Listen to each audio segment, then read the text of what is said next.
in English from the Syrian Arab television in Damascus. President Bashar al-Assad issues legislative decree number 210 on the formation of the new Syrian government as follows.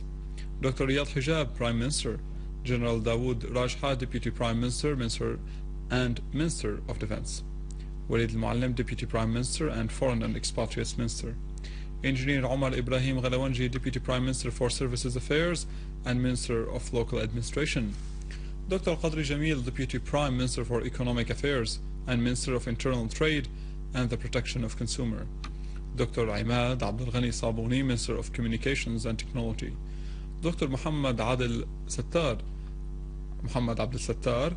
Al-Sayyid, the Minister of Religious Endowments, Mr. Mansour Fadlallah Azam, Minister of Presidential Affairs, Dr. Radwan Habib, Minister of Justice, Major General Muhammad Ibrahim Al-Sha'ar, Minister of Interior, Dr. Muhammad Ajlilati, Minister of Finance, Wa'il Nadir Al-Halaqi, Minister of Health, Hala Muhammad Al-Nasir, Minister of Tourism, and Imad Khamis, Minister of Electricity, Engineer Bassam Hanna, the Minister of Water Resources, Engineer Subhi Ahmad Abdullah, the Minister of Agriculture and Agrarian Reform, Dr. Muhammad Yahya Mualla, the Minister of Higher Education, Dr. Hazwan Luaz, the Minister of Education, Dr. Muhammad Zafir Muhabbik, the Minister of Economy and External Trade, Dr. Fuad Shukri Kurdi, the Minister of Industry, Dr. Mahmoud Ibrahim Saeed, Minister of Transport, Dr. Safwan Al-Assaf, Minister of Housing and Construction, Engineer Yasser Al-Sibai, the Minister of Public Works, Engineer Saeed Hnedi, the Minister of Oil and Mineral Resources,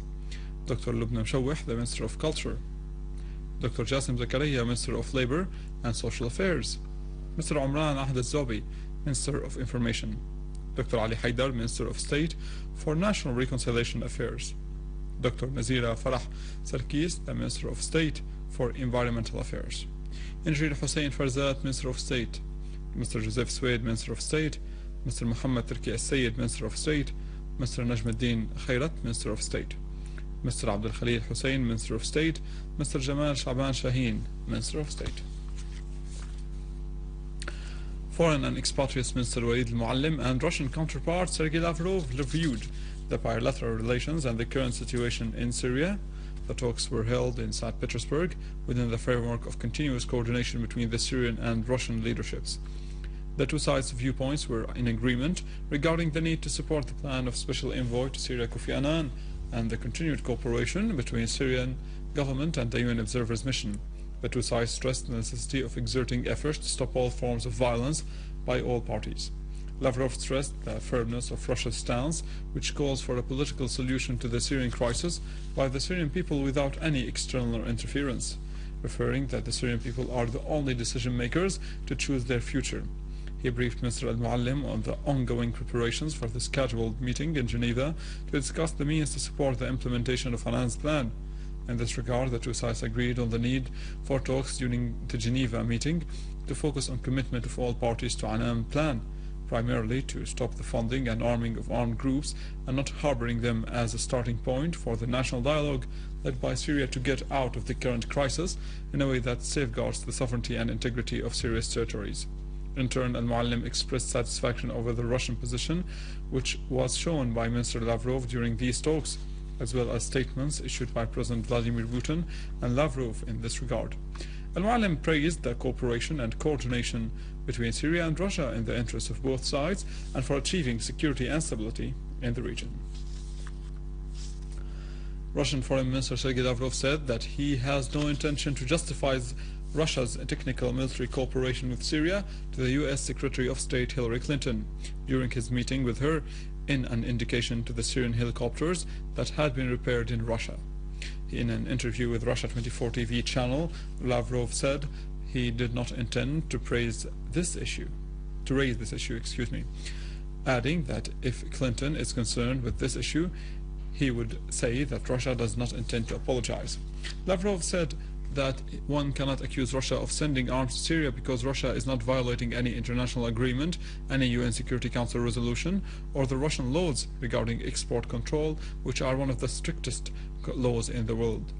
He added that Russia exports arms to Syria according to non-secret contracts, stipulating for Damascus to purchase the Russian defensive weapons, including aerial defense systems, which can only be used to repel foreign aggression and not against peaceful demonstrators. On the Russian helicopters sent to Syria, Lavrov indicated that the Convention of Repairing Soviet-made helicopters was signed between Russia and Syria in 2008, referring that the helicopters were sold to Russia in the days of the Soviet Union and had been sent back to Russia for repairs. He affirmed that the refurbished helicopters were sent back to Syria. He stressed that only the Syrian people could decide the country's future regarding the Russian-American relations.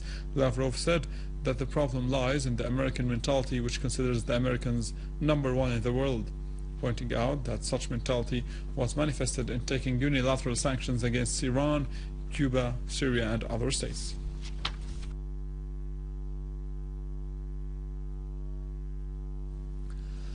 A military spokesperson issued the following statement. At 11:40 a.m. on the 22nd of June 2012, an unidentified aerial target violated Syrian airspace, coming from the west at a very low altitude and at high speed over territorial waters. So the Syrian aerial defenses counteracted with anti-aircraft artillery, hitting it directly as it was 1 kilometer away from land, causing it to crash into Syrian territorial waters, west of Al-Moallem village in Lattakia province, 10 kilometers from the beach. The spokesman added that the target turned out to be a Turkish military plane that entered Syrian airspace and was dealt with according to laws observed in such cases. The spokesman also said that the two countries' naval forces commands have established contact, and Syrian naval ships along with Turkish side are searching for the two missing pilots.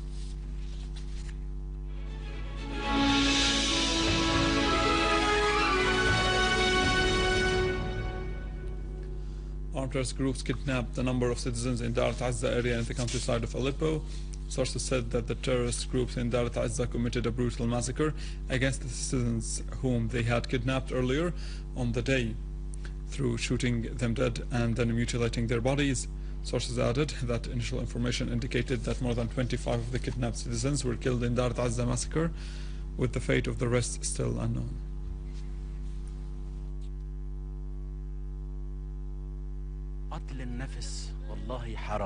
Killing is forbidden in Islam. Committing massacres is also forbidden. What do they want? Talk to us. Can discuss what you want. Do you want to commit massacres? These massacres are awful. God forbids killing. Those terrorists are conscienceless. They know nothing about Islam. Those massacres are supported by the Gulf, the US, and Israel.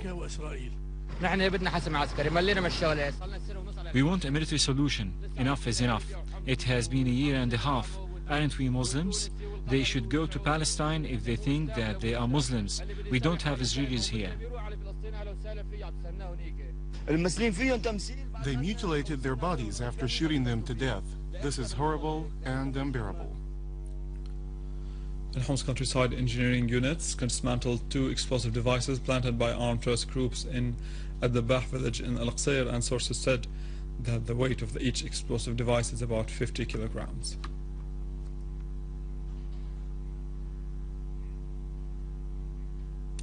The specialized authorities have clashed with an armed terrorist group attacking civilians and law enforcement personnel near Al-Hamidiyya Park in Deir ez-Zor. The clashes led to the killing and injuring of several terrorists in addition to confiscating their weapons.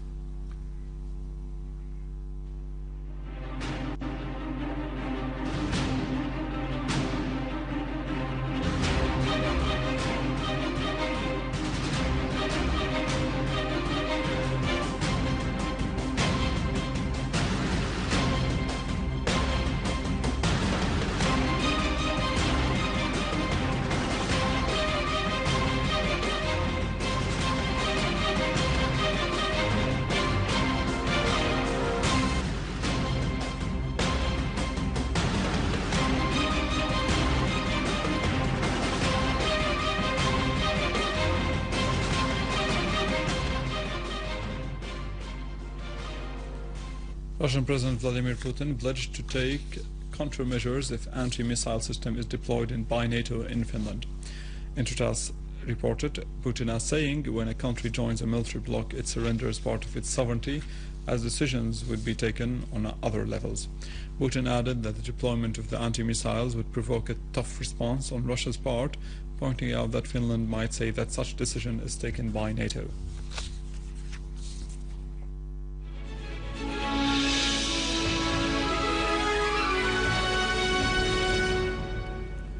Wood carving exhibition for the artist Mahmoud Jamal al-Asha was held last night in Damascus. A closer look and the following report. The Arab Culture Center in Damascus held an exhibition for the artist Mahmoud Jamal al-Asha. The exhibition included 26 paintings, all revolving around the folk subjects, including the historical sites in the old Damascus city, as well as the handicraft market. The exhibition also included natural paintings and other related to the livelihood of the people in old Damascus. أنا زوجة المرحوم محمود جلال العشا رجاء الصباغ. I'm Mahmoud Jalal al-Asha's wife. My name is Raja al-Sabbagh. I made this exhibition in his anniversary, and it is about Damascus as the oldest city. All these paintings are about Damascus neighborhoods. I hope that this new Syrian generation would see this exhibition in order to know more about Damascus. Artist al-Asha put great efforts in all his work due to the fact that they are wood carvings with new techniques and they more close to the modern 3 dimensions techniques. The wood is the material that the artist used to express his feelings on, as at the same time they carry a documentary aspect related to the popular life in old Damascus. The artist was born in Damascus in 1931 from a Syrian father and a French mother. He started his wood carving hobby in an early stage. He passed away in 2010. And with this tribute to the oldest city in the world, Damascus, we end our bulletin for today. For more details, log on to our website in English,